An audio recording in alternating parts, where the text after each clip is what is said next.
শীত এলেই কি তোমার পা ফেটে যায়, পা দিয়ে রক্ত পড়তে থাকে, অনেক সময় হাঁটতে কষ্ট হয়, জুতো বা স্যান্ডেল পরে কারোর সামনে গেলে পাগুলো বারে বারে ঢাকতে হয় নিজেদের লজ্জার কারণে।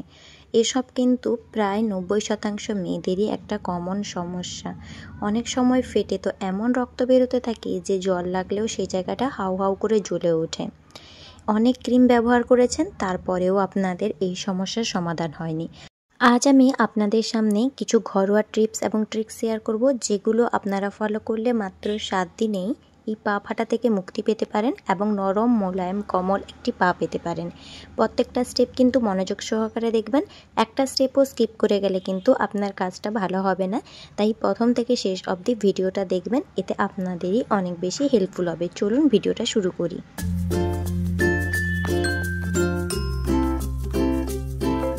হ্যালো এভরিওয়ান, কেমন আছেন আপনারা সবাই? আশা করছি সবাই খুব ভালো আছেন। আমি নিবেদিতা আবারও একটি নতুন ভিডিওতে তোমাদের সকলকে স্বাগত জানাচ্ছি।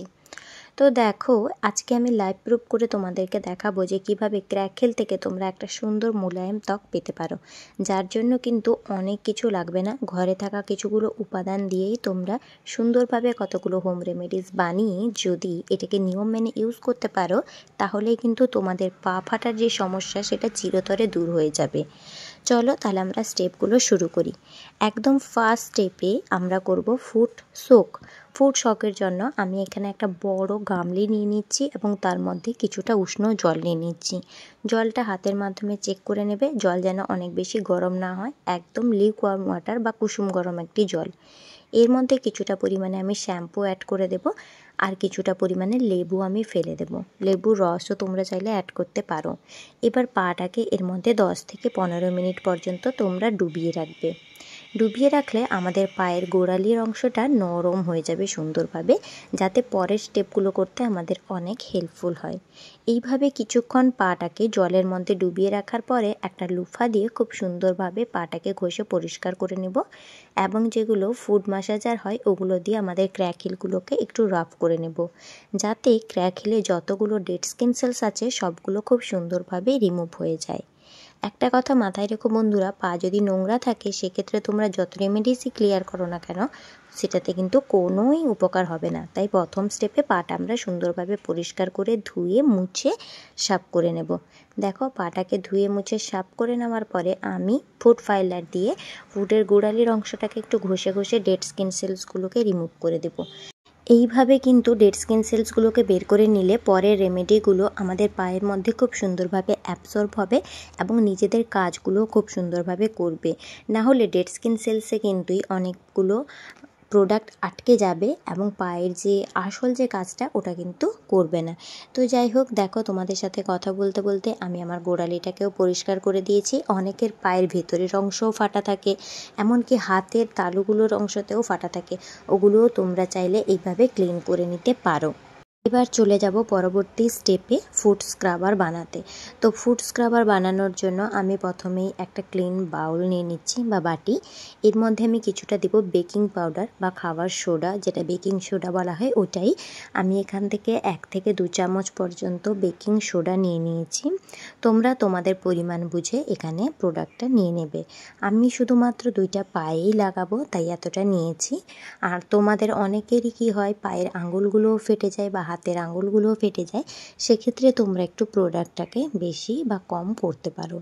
এরপরে আমি নিয়ে নেব কলগেট। এটা হচ্ছে আমরা যেটা রেগুলার দাঁত মাজার জন্য কলগেট বা টুথপেস্ট যেটাই বলো না কেন তোমরা ইউজ করি, ওটাই আমি খানিকটা পরিমাণে নিয়ে নিব। এখানে 1 ড্রপে যতটা পরিমাণে কলগেট আসে আমি ততটা পরিমাণে কলগেটই নিয়ে নিয়েছি।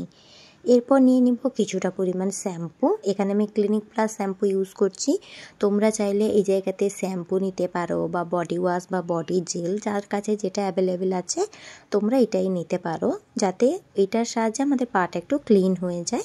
ওভাবেই কিন্তু তোমরা জিনিসটা নিতে পারো। এবার একটা চামচের সাহায্যে এটাকে আমরা খুব সুন্দরভাবে মিশিয়ে একটা ঠিক কোয়ান্টিটি রেডি করে নেব, যেটাতে আমাদের পায়ের গোড়ালিতে লাগিয়ে পায়ের গোড়ালিটাকে মাসাজ করতে অনেক বেশি হেল্পফুল হবে। এরপর আমি যে জিনিসটা ইউজ করে নেব সেটা হলো হাফ লেমন বা লেবু। তো এখানে আমি খানিকটা পরিমাণে লেবুর জুস দিয়ে দিচ্ছি। তো তোমরা বেশি কম নিজেদের মতো করে করতে পারো। আমার স্কিনটা অল্প সেনসিটিভ, তাই আমি লেবুর রসটা একদম অল্প করেই ইউজ করব, যাতে আমার স্কিনে কোনো রকম জ্বালা পোড়া না হয়। তো তোমাদের যাদের স্কিন সেনসিটিভ নয় তারা কিন্তু বেশি করে ইউজ করতে পারো। তো লেবুটাকে পুরো নিংড়ে তার মধ্যে রসটা পুরো দিয়ে নিব। রসটা দিলে একটু ফেনা ফেনা হয়ে যাবে। বেকিং সোডার সাথে লেবুটা খুব সুন্দরভাবে মিশে যাবে। আর বেকিং সোডা, কলগেট বা লেবু এগুলো কিন্তু আমাদের ফাটা গোড়ালিতে যে ডেড স্কিন সেলসগুলো থাকে সেগুলোকে রিমুভ করার সাথে সাথে গোড়ালিটা থেকে যদি কোনো ইনফেকশন হয়ে থাকে, যেহেতু ফাটা জায়গা সেহেতু কিন্তু ইনফেকশন হওয়ার চান্সও অনেক ক্ষেত্রে থেকে যায়। তো যদি কোনো ইনফেকশন হয়ে থাকে সেগুলোকে কেয়ার করতে অনেক বেশি হেল্পফুল করবে। এবার চলে যাই। তো আজকে আমি আমার পায়ে নয়, আমার শাশুড়ি মায়ের পায়ে তোমাদেরকে দেখিয়ে দিচ্ছি। তো এইভাবে দেখো গোড়ালিগুলো ফেটে যায়। অনেক সময় কিন্তু ফাটা থেকে রক্ত পড়তে থাকে, হাঁটা চলা করতে অনেকটা বেশি অসুবিধা হয়, অনেক ব্যথা হয়, এমনকি ঘুমানোর সময় ব্ল্যাঙ্কেটে লেগে গেলেও পাটা প্রচুর কষ্ট হতে থাকে। তো তোমরা কি করবে, একদম পরিষ্কার পায়ে যেভাবে আগে দেখালাম ফুডটাকে সোক করে নেওয়ার পরে আমরা কিন্তু এখানে বেকিং সোডার যে মিশ্রণটা ওটাকে ভালোভাবে ইউজ করে নেব।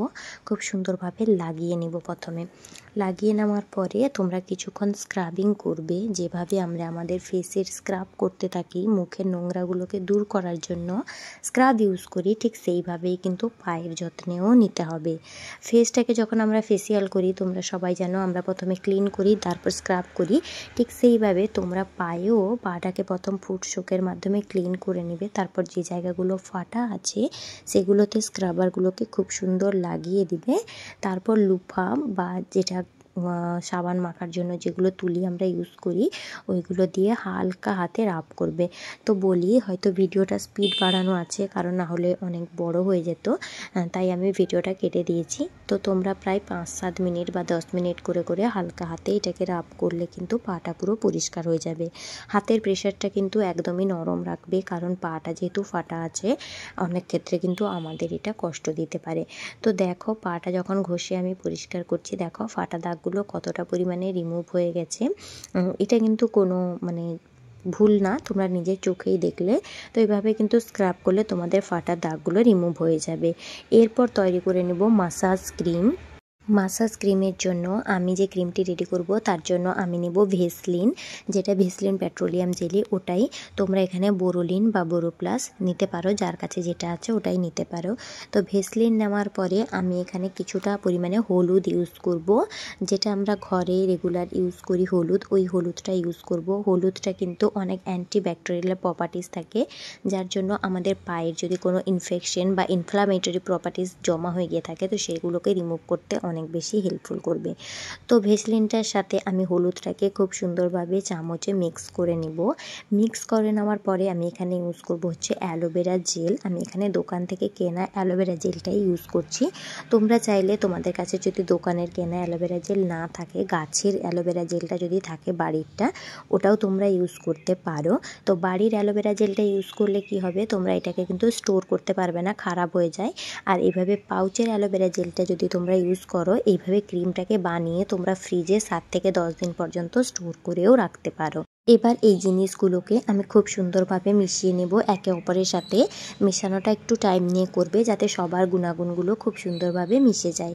সবশেষে আমি কিছুটা পরিমাণ সরিষার তেল দিয়ে দিব এতে। তোমরা চাইলে নারকেল তেল বা অলিভ অয়েল যেটা খুশি নিতে পারো, তবে যদি আমার কথা মানো তাহলে সরিষার তেলটাই ইউজ করবে, এটা অনেক ভালো।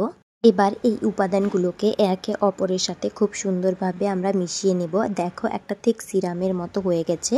এটাকে তোমরা স্ক্রাবিংয়ের পরে তোমাদের পায়ের গোড়ালিতে খুব সুন্দরভাবে লাগিয়ে মাসাজ করে নেবে এবং তারপর সক্স বা মোজা পরে তোমরা রাত্রিবেলা ঘুম দিতে পারো। এইভাবে তোমরা 7 দিন ব্যবহার করে দেখো, খুবই এফেক্টিভ একটা রেজাল্ট পাবে। তাহলে চলো এটা লাগিয়ে নিতে তোমাদের সাথে কিছু টিপস শেয়ার করি। ফাটা গোড়ালিতে যে কাজগুলো তোমরা কখনোই করবে না সেগুলো হলো খুব জোরে জোরে রাব করা, গোড়ালিগুলোকে টেনে টেনে ছিঁড়ে ফেলা বা অনেক বেশি পরিমাণে গরম জল ইউজ করা, রগড়ানো, ঘষা, এগুলো করলে কিন্তু সেনসিটিভিটি আরও বেশি বেড়ে যায়। কি কি কাজ করবে, খুব সুন্দরভাবে পাটাকে ময়শ্চারাইজ রাখবে, পারলে সারাদিনে 1 থেকে 2 বার এই সিরামটা পায়ে ভালোভাবে মাসাজ করবে। প্রচুর পরিমাণে জল খাবে, হাইড্রেটিং খাবার খাবে, তাতে কিন্তু তোমাদের এই ফাটার সমস্যাটা চলে যাবে।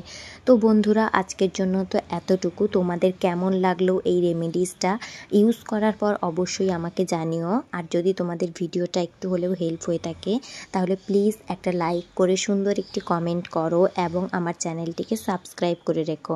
দেখা হবে নতুন একটি ভিডিওতে। ভালো থেকো, সুস্থ থেকো, টাটা।